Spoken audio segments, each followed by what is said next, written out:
कभी कभी पेरेंटिंग का सबसे कंफ्यूजिंग मोमेंट वो नहीं होता जब आपका बच्चा तैंत्रम कर रहा होता है। सबसे कंफ्यूजिंग मोमेंट तो उसके बाद आता है, जब घर फाइनली शांत हो जाता है और बच्चा सो चुका होता है और आप अकेले बैठकर सोचती हैं मैंने इतना रिएक्ट क्यों किया। आप ये जानते हुए भी कि वो सिर्फ एक बच्चा है, आप जानती हैं कि उसका ब्रेन अभी भी डेवलप हो रहा है, आप जानती हैं कि वो जानबूझकर आपको इमोशनली हर्ट नहीं कर रहा, फिर भी उसका बार बार नो कहना, आपकी बात इग्नोर करना, आपको चैलेंज करना, एक छोटी सी बात पर मेल्ट डाउन करना कभी कभी आपके अंदर कुछ ऐसा रिएक्शन क्रिएट कर देता है जिसे देखकर आप खुद हैरान हो जाती हैं और फिर आप सोचती हैं मैं तो एडल्ट हूँ, फिर मैं इतनी छोटी बात पर इतनी इमोशनल क्यों हो गई। शायद इसका पूरा जवाब आपके बच्चे के बिहेवियर में नहीं है, शायद इसका एक हिस्सा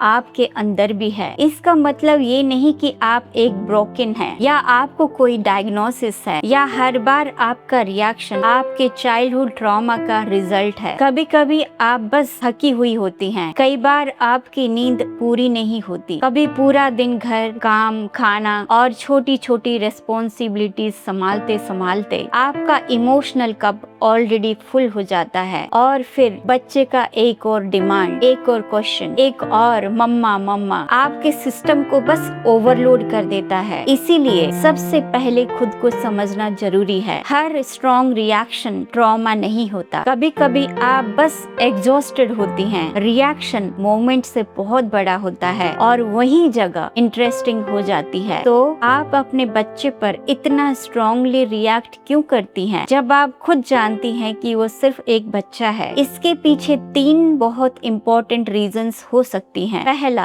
आपकी कैपेसिटी ऑलरेडी फुल हो चुकी है। सोचिए आप पूरे दिन एक मम्मा मोड में होती हैं, किसी को खाना चाहिए, किसी को होमवर्क में हेल्प चाहिए, किसी का यूनिफॉर्म रेडी करना है, किसी को डॉक्टर के पास ले जाना है, किसी को इमोशनल सपोर्ट चाहिए और इस बीच में आपको किसी ने ये नहीं पूछा कि तुम कैसी हो। तो जब शाम तक आपका बच्चा एक और इमोशनल डिमांड लेकर आता है, आपके पास लव तो होता है लेकिन वो कैपेसिटी नहीं होती और ये दोनों अलग चीजें हैं। आप अपने बच्चे से बहुत प्यार कर सकती हैं और फिर भी उस मोमेंट में उसके क्राइंग को टॉलरेट करने की कैपेसिटी ना हो। आप एक लविंग मदर हो सकती हैं और फिर भी ओवरवेल्म हो सकती हैं। लव और कैपेसिटी एक ही चीज नहीं है, ये डिफरेंस समझना बहुत इम्पोर्टेंट है, क्योंकि जब आपके पास इमोशनल कैपेसिटी नहीं होती तो एक छोटी सी प्रॉब्लम भी बहुत बड़ी फील हो सकती है और फिर आप रिएक्ट कर देती हैं, बाद में गिल्ट होता है और फिर आप खुद को बोलती हैं I am a bad mother, I am toxic, I can't handle my own child. लेकिन गिल्ट पेरेंटिंग को बेटर नहीं बनाता, अवेयरनेस बना सकती है और यही हमें दूसरे रीजन तक ले जाता है। कभी कभी आपका बच्चा आपके अंदर के किसी पुराने बिलीफ को एक्टिवेट कर देता है। जरा सोचिए, आपका बच्चा आपसे कहता है नो। बच्चा शायद सिर्फ नो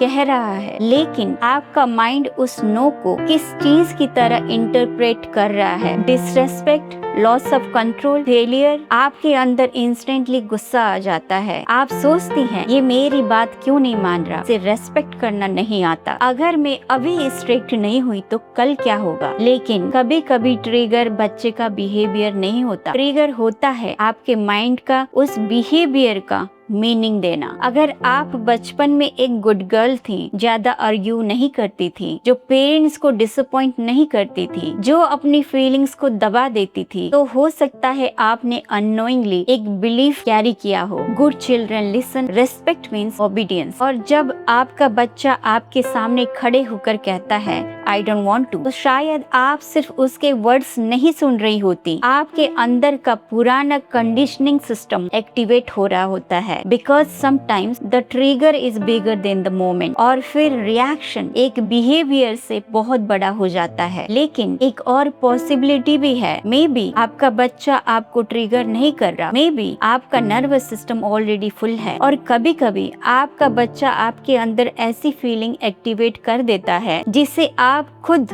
आज तक टॉलरेट करना नहीं सीख पाई। सोचिए, आपका बच्चा रो रहा है, आप बार बार उसे समझा रही हैं, लेकिन वो चुप नहीं हो रहा और आपके अंदर वो फ्रस्ट्रेशन बढ़ती जा रही है। बस करो, चुप हो जाओ, इतना क्यों रो रही हो? Nothing happened. आपको लगता है आप बच्चे का बिहेवियर कंट्रोल कर रही हैं, लेकिन कभी कभी आप खुद की डिस्कम्फर्ट को कंट्रोल करने की कोशिश कर रही होती हैं, because your child's emotion is making you feel something and you desperately want that feeling to stop. अगर बचपन में आपको कहा गया रोना बंद करो, इतना सेंसिटिव मत बनो, ड्रामा मत करो, तो धीरे धीरे आपके ब्रेन ने एक लेसन सीखा, uncomfortable emotions to disappear quickly. और फिर जब आपका बच्चा रोता है, आप उसे फील करने देने की बजाय उस फीलिंग को इमीडिएटली स्टॉप करना चाहती हैं। लेकिन आपका बच्चा शायद आपसे ये नहीं कह रहा प्लीज फिक्स माई इमोशन, वो शायद बस ये कह रहा है I am having a hard time. और यहाँ एक इम्पोर्टेंट डिस्टिंक्शन याद रखिए, your child's unhappiness is not proof of your failure. Children are allowed to be angry with us, they are allowed to disagree, they are allowed to have bad days, they are allowed to say things they don't mean. आपका काम उन्हें ये सिखाना है कि uncomfortable feelings के साथ भी रिलेशनशिप सेफ रह सकते हैं, because children are not always communicating a problem, sometimes they are simply having a problem. उनका ब्रेन अभी भी इमोशनल रेगुलेशन सीख रहा है। उनके पास फ्रस्ट्रेशन है लेकिन उसका नाम नहीं, उनके पास डिसअपॉइंटमेंट है लेकिन उसको एक्सप्लेन करने की एबिलिटी नहीं, उनके पास ओवरवेल्म है लेकिन वो कह नहीं सकते mom my nervous system is overloaded. तो वो क्या करते हैं? They cry, they scream, they slam doors, they say I hate you. और हम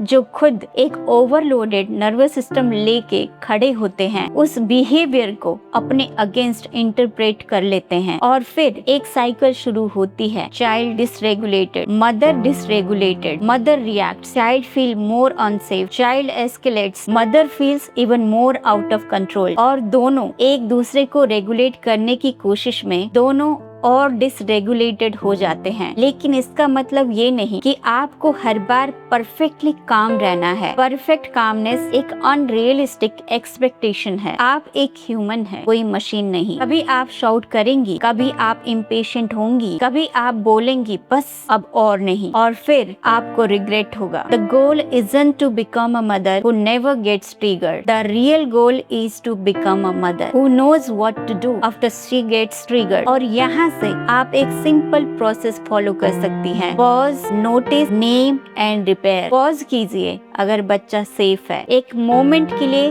वहीं रुक जाइए, पानी पीजिए, सांस लीजिए, अपने नर्वस सिस्टम को सेटल कीजिए। फिर नोटिस कीजिए इस वक्त मुझे एक्चुअली क्या फील हो रहा है। क्या मैं एंग्री हूँ या ओवरवेल्म? क्या मैं इरिटेटेड हूँ या हेल्पलेस? क्या मुझे डिसरेस्पेक्ट फील हुआ या मुझे कंट्रोल लूज होने का फियर है? और फिर उस फीलिंग को नाम दीजिए। मैं एंग्री नहीं हूँ, मैं ओवरवेल्म हूँ, मैं सिर्फ इरिटेटेड नहीं हूँ, मुझे हेल्पलेस फील हो रहा है, मैं सिर्फ कंट्रोल नहीं करना चाहती, मुझे डर लग रहा है कि सिचुएशन मेरे हाथ से निकल रहा है। क्योंकि जब फीलिंग का नाम मिल जाता है तो फीलिंग का कंट्रोल थोड़ा कम हो जाता है। और फिर रिपेयर कीजिए। अगर आपने शाउट कर दिया तो सब कुछ खत्म नहीं हुआ। आप अपने बच्चे के पास जाकर कह सकती हैं, मम्मा को गुस्सा आ गया था, मुझे तुम पर चिल्लाना नहीं चाहिए था, तुम्हारी फीलिंग गलत नहीं थी, तुम्हारे साथ मैं भी सीख रही हूँ। ये सेंटेंस आपको वीक मदर नहीं बनाता। It teaches your child something valuable, that relationship can survive mistake, that love doesn't disappear after conflict, that people can take responsibility and that saying sorry doesn't make you smaller. शायद parenting का सबसे beautiful part यही है, आप अपने बच्चे को सिर्फ इमोशंस रेगुलेट करना नहीं सिखा रही, आप उसे दिखा रही हैं कि इमोशंस के बाद क्या होता है। एंगर के बाद रिपेयर, कॉन्फ्लिक्ट के बाद कनेक्शन, मिस्टेक के बाद अकाउंटेबिलिटी और पेन के बाद कंपैशन। लेकिन यहाँ एक और लेयर है जो बहुत सी मदर्स कभी नोटिस नहीं कर पाती। कभी कभी हम अपने बच्चों को वो चाइल्डहुड देना चाहते हैं जो हमें कभी नहीं मिली। हम कहते हैं मेरा बच्चा कभी वो पेन फील नहीं करेगा जो मैंने किया है, और ये इंटेंशन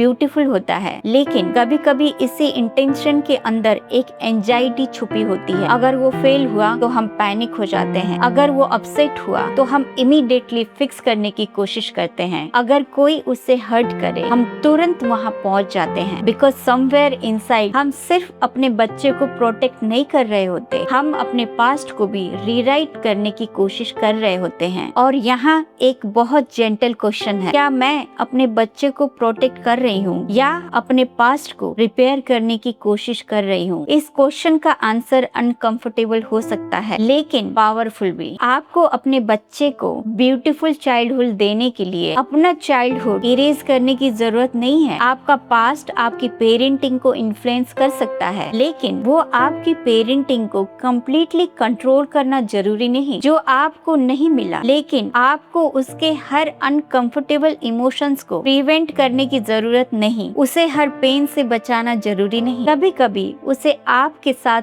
सेफ रहकर अपने इमोशन फील करना सिखाना होता है, और आपको भी, because sometime your child isn't bringing out the worst in you, sometime your child is revealing the parts of you that still need your attention. Healing का मतलब शायद ये है कि एक दिन ट्रिगर होने के बाद भी आप अपने बच्चे पर रिएक्ट करने से पहले अपने अंदर की आवाज को सुन पाएंगी, और तब आप सिर्फ अपने बच्चे को नहीं, खुद को भी एक नई तरह से मदर करना शुरू करेंगी। Because may be the mother you are becoming is also becoming the safe person your younger self was always waiting for। अगर आज आपको पेरेंटिंग के बीच कभी ऐसा लगता है कि आप खुद भी एक छोटी सी बच्ची बन गई हैं, तो प्लीज याद रखिए आप ब्रोकन नहीं हैं, यू आर लर्निंग, आप फेलिंग नहीं है, यू आर नोटिसिंग। और हर बार जब आप पॉज करती हैं, रिपेयर करती हैं और अपने रिएक्शंस को समझने की कोशिश करती हैं, आप एक साइकिल को थोड़ा सा तोड़ रही होती हैं। शायद इसी तरह एक माँ सिर्फ अपने बच्चे का फ्यूचर नहीं बदलती, कभी कभी वो अपने पूरे इमोशनल फैमिली स्टोरी को भी बदलना शुरू कर देती है। डियर मदर, अगर आज आपने अपने बच्चे के सामने अपना पेशेंस खो दिया तो रात को खुद को पनिश मत कीजिए। कल एक नया मोमेंट होगा, एक नया चांस होगा। आप अपने बच्चे के पास जा सकती हैं, उसे टाइटली हग कर सकती हैं और खुद से भी कह सकती हैं, मैं भी सीख रही हूँ। Because the truth is your child doesn't need a mother who never loses herself. Your child needs a mother who learns how to find herself again. और शायद इसी जर्नी में आप दोनों थोड़ा थोड़ा डेली हील कर रहे हैं। इस जर्नी में आप अकेली नहीं हैं। यहाँ हम परफेक्ट मदर्स बनने नहीं आए हैं, यहाँ हम अपने आप को समझने आए हैं। और कभी कभी अपने बच्चे को गले लगाते हुए हम अपने अंदर की उस छोटी बच्ची को भी कह सकते हैं, अब तुम सेफ हो, मैं तुम्हें सुन रही हूँ। अगर आपने कभी अपने बच्चे के बिहेवियर के बाद खुद से पूछा है, मैं इतना रिएक्ट क्यों कर गई, तो आप अकेली नहीं हैं। Maybe this is not a story about a bad mother, maybe it's the story of a mother who is finally learning to understand herself. और अगर आप कंफर्टेबल हैं तो कमेंट्स में सिर्फ एक लाइन लिखिए, आई एम लर्निंग। शायद आपकी एक लाइन किसी दूसरी मदर को ये रियलाइज करा दे कि वो भी अकेली नहीं है। Thank you for being here. Take care of yourself and I'll see you in the next video.